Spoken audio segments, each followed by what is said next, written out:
Elías se sentía como un engranaje oxidado en la vasta maquinaria de la oficina. Cada mañana, el mismo ritual. El café tibio, el trayecto monótono, el escritorio idéntico a los demás. Su vida era una sucesión predecible de informes, reuniones insulsas y la constante sensación de que algo vital le eludía. Por dentro, un anhelo silencioso y persistente lo carcomía: la libertad financiera. Observaba a sus compañeros, algunos resignados, otros contentos con su pequeña parcela de seguridad. Pero Elías soñaba con algo más, con romper las cadenas invisibles de la mediocridad. El miedo al fracaso era una sombra constante, un susurro que le recordaba su insignificancia. Pero el deseo de cambio era una llama que, aunque débil, nunca terminaba de extinguirse. Su hermana, Sofía, era su polo opuesto. Pragmatismo puro, con una visión del mundo anclada en la lógica y el esfuerzo tangible. Ella lo veía con una mezcla de cariño y escepticismo, siempre lista para aterrizar sus sueños con una dosis de cruda realidad. Elías, la riqueza se construye con trabajo duro, no con fantasías, solía decirle, sin saber que sus palabras, lejos de desanimarlo, avivaban su secreta ambición. Un fin de semana, mientras vaciaba la casa de su abuelo, un enigmático empresario cuya fortuna se había esfumado tan misteriosamente como había surgido, Elías tropezó con una caja polvorienta en el ático. Dentro, entre papeles amarillentos y reliquias olvidadas, encontró un diario encuadernado en cuero. La letra cursiva y elegante de su abuelo llenaba cada página, y lo que leyó lo dejó helado. El diario no hablaba de inversiones tradicionales ni de planes de negocio. Insinuaba métodos no convencionales para generar riqueza con un mínimo esfuerzo. Al principio, Elías sintió un escalofrío de escepticismo. ¿Era esto una broma póstuma?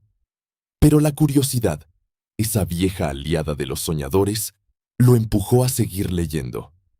Las palabras de su abuelo resonaban con una autoridad extraña, prometiendo un camino hacia la opulencia sin el sudor y las lágrimas que Sofía tanto predicaba. Las primeras entradas eran crípticas, casi filosóficas, pero luego se volvían sorprendentemente prácticas. Elías decidió seguir una de las pistas, un consejo sobre cómo identificar y capitalizar pequeñas ineficiencias en el mercado bursátil, algo que parecía trivial. Para su asombro, en cuestión de semanas, esos pequeños movimientos se tradujeron en una ganancia inesperada. Luego, otra pista, esta vez sobre la delegación inteligente de tareas en su propio trabajo, lo que le liberó tiempo y le permitió tomar una iniciativa que le valió un reconocimiento y una bonificación que nunca antes había imaginado. Pequeñas victorias, sí, pero suficientes para reforzar su creencia en el método del diario. La pereza que su abuelo describía no era inacción, sino una forma de apalancamiento estratégico. Sofía notó el cambio en él. De repente, Elías tenía un brillo diferente en los ojos, un aire de confianza que no le era habitual. Cuando le comentó sobre sus golpes de suerte, ella frunció el ceño. Elías, nada que sea tan fácil es realmente bueno, advirtió, su voz cargada de una preocupación que él, en su euforia, no quiso escuchar. La facilidad de los resultados la inquietaba, previendo una trampa. El diario, sin embargo, se volvía más audaz. Hablaba de la pereza no como una falta de trabajo, sino como una filosofía de vida, donde el esfuerzo se minimizaba a través de la delegación estratégica, la automatización y, de forma más inquietante, la manipulación sutil de sistemas y personas. Elías se encontró frente a un dilema moral. ¿Estaba dispuesto a cruzar ciertos límites éticos para acelerar su ascenso? El diario no daba rodeos. Para alcanzar la verdadera riqueza perezosa, uno debía estar dispuesto a jugar en las sombras. Y entonces, una línea lo detuvo en seco. Una mención a un socio silente que su abuelo tuvo, cuya identidad era un misterio, pero cuya influencia en la fortuna familiar parecía haber sido decisiva. Antes de continuar, suscríbete al canal y cuéntanos en los comentarios dónde nos estás viendo. Elías, ahora inmerso por completo en las enseñanzas del diario, comenzó a aplicar los métodos de su abuelo a una escala mucho mayor. No se trataba de inacción, sino de una orquestación meticulosa, una danza calculada de influencias y delegaciones que minimizaban su esfuerzo directo mientras maximizaban sus resultados. Su ascenso fue meteórico. Las pequeñas victorias se transformaron en grandes conquistas financieras. Su nombre comenzó a resonar en círculos empresariales donde antes era solo una sombra. Adquirió empresas, hizo inversiones audaces que siempre parecían dar en el blanco, y su fortuna creció exponencialmente, superando incluso la de su enigmático abuelo. Pero este éxito tenía un costo personal inmenso. Su relación con Sofía, antes un pilar de su vida, se tensó hasta el punto de casi romperse. Ella lo veía distante, abstraído, con una mirada gélida que nunca antes le había conocido. Sus advertencias iniciales se transformaron en súplicas, luego en silencios cargados de preocupación. «Elías, te estás perdiendo», le dijo una vez, con lágrimas en los ojos. «Ya no te reconozco». Él, sin embargo, estaba demasiado absorto en la fría lógica del diario, demasiado embriagado por el poder que le otorgaba para escucharla realmente. Se volvió más calculador, menos empático, viendo a las personas como piezas en un tablero de ajedrez, moviéndolas para su propio beneficio. La calidez de su corazón se estaba enfriando, reemplazada por una ambición helada. Mientras Elías consolidaba su imperio, extrañas pistas comenzaron a surgir del diario. Menciones veladas a la familia Vargas, antiguos rivales de su abuelo, y a una deuda no saldada que resonaba con un eco ominoso. En una recepción de negocios, un hombre de mirada penetrante y sonrisa enigmática se acercó a Elías. Era Ricardo, miembro de la temida familia Vargas, cuyo nombre Elías había visto en los márgenes de algunas páginas del diario. Ricardo, con una voz suave pero cargada de insinuaciones, habló del legado de su abuelo, de acuerdos antiguos y de cómo la verdadera riqueza a menudo se construye sobre cimientos que pocos se atreven a mirar. Dejó caer una pista envenenada sobre la verdadera naturaleza del socio silente, no como un aliado, sino como una fuerza controladora que había manipulado a su abuelo. La semilla de la duda se plantó en la mente de Elías. Intrigado y ahora profundamente inquieto, Elías se sumergió de nuevo en el diario, esta vez con una perspectiva diferente. Buscó entre los documentos antiguos de su abuelo, desenterrando cartas, contratos y memorandos que antes había pasado por alto. La revelación fue como un golpe en el estómago. El socio silente no era el benefactor que había imaginado, sino una figura sombría que había orquestado el éxito perezoso de su abuelo. A cambio de la facilidad y la fortuna, el abuelo había entregado un control encubierto sobre sus activos, una atadura invisible que lo había convertido en un títere. Elías se dio cuenta, con un escalofrío que le recorrió la espalda, de que su propio éxito estaba cimentado en la misma trampa. La pereza no era libertad, sino una cadena dorada. La influencia del socio silente comenzó a manifestarse de formas sutiles pero innegables en sus propias decisiones empresariales. Proyectos que parecían suyos, en realidad eran desviados hacia intereses ocultos. Sus ideas eran a menudo sugerencias plantadas por otros. Sentía una mano invisible guiando su camino, una que no era la suya. La desesperación se apoderó de él. Recurrió a Sofía, la única persona en quien aún confiaba, y le reveló toda la verdad sobre el diario, los métodos y el fantasma del socio silente, que ahora lo acechaba. La incredulidad inicial de Sofía se transformó en horror al ver el pánico en los ojos de su hermano. Él le suplicó ayuda, confesando que se había equivocado, que había sido cegado por la promesa de riqueza fácil.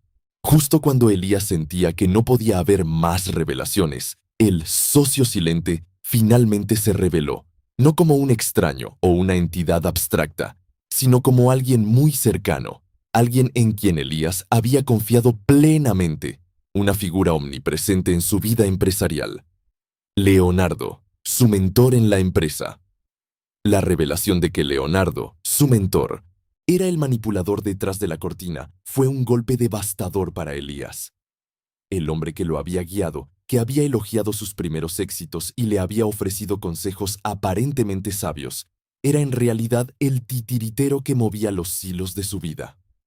Elías y Sofía se enfrentaron a Leonardo en la opulenta oficina de este último, un espacio que ahora parecía una jaula dorada. La atmósfera era tensa, cargada de una mezcla de traición y desesperación. Leonardo, con una sonrisa fría y calculada, no negó nada. Explicó su plan con una calma escalofriante. Había utilizado a Elías, tal como había usado a su abuelo, para consolidar un imperio financiero que siempre había creído que le pertenecía por derecho.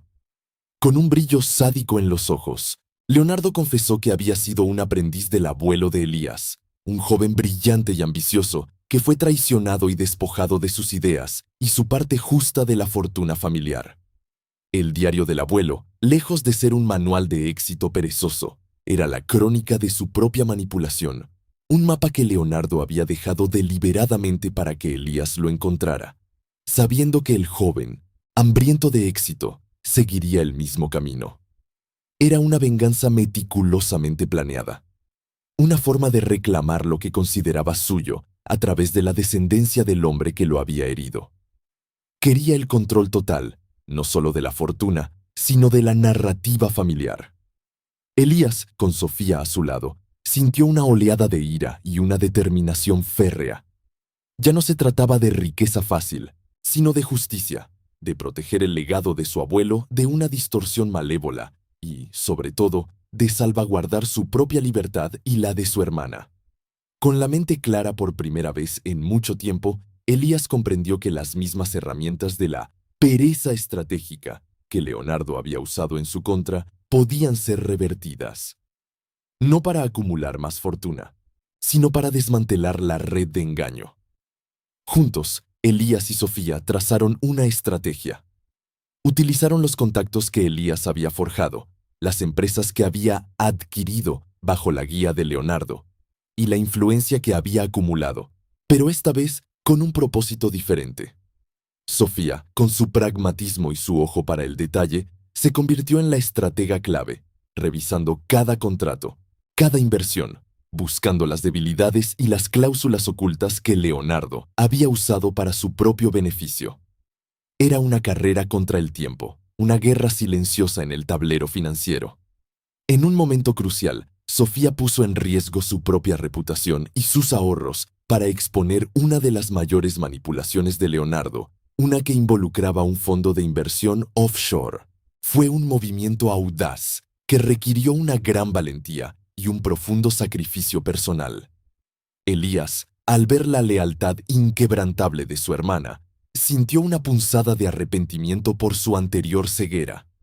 Se dio cuenta de que la verdadera riqueza no era el dinero, sino los lazos irrompibles de la familia y la integridad personal. La caída de Leonardo fue gradual pero inevitable. Las revelaciones de Elías y Sofía, respaldadas por pruebas irrefutables, expusieron sus manipulaciones ante los ojos del mundo empresarial y legal. Sus socios lo abandonaron, sus activos fueron congelados y su reputación, el pilar de su poder, se desmoronó por completo. Perdió todo, su imperio se desvaneció como un espejismo. Elías, habiendo desmantelado la red de Leonardo, se encontró en una encrucijada. La fortuna que había acumulado bajo la influencia del diario era inmensa, pero manchada. Decidió no seguir la senda de la riqueza perezosa basada en engaños. En cambio, con la ayuda de Sofía, reconstruyó su fortuna y su relación con ella, usando métodos éticos, transparentes y trabajando duro, pero inteligentemente. Fundaron una nueva empresa, basada en la innovación y la responsabilidad social. Con el tiempo, Elías entendió que la verdadera riqueza no residía en la facilidad ni en la acumulación desmedida, sino en la integridad, en el valor del trabajo honesto y, sobre todo, en las relaciones auténticas y duraderas. El diario de su abuelo, que una vez fue su guía hacia la supuesta libertad, se convirtió en un recordatorio constante de los peligros de los atajos y las promesas vacías. La pereza podía ser una trampa disfrazada de oportunidad, una cadena invisible que robaba más de lo que prometía. La verdadera libertad, la verdadera riqueza, se ganaba con esfuerzo, con valores inquebrantables y con la sabiduría de saber que algunas cosas, como la confianza y la dignidad, no tienen precio. Elías y Sofía, más unidos que nunca, construyeron un legado diferente, uno que honraba la honestidad y el respeto mutuo.